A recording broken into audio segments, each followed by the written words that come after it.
शेतकरी कर्जमाफी लांबणीवर पडण्याची शक्यता। आयकर भरणाऱ्या शेतकऱ्यांची यादी सरकारने मागवली आहे। यादी मागवल्यानंतर शेतकऱ्यांची कर्जमाफी होणार आहे। शेतकरी त्यामुळे कर्जमाफी आणखी लांबणीवर पडू शकते।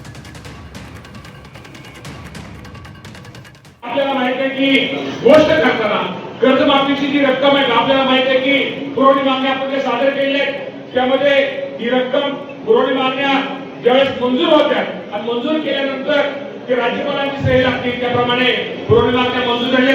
राज्यपालांची सही होईल आणि त्यात एक आपले कुठली तरी पहिली एक अडचण अशी आली की जे इन्कम टॅक्स जे शेतकरी भरतायत त्यांची यादी सरकारने मागितलेली आहे।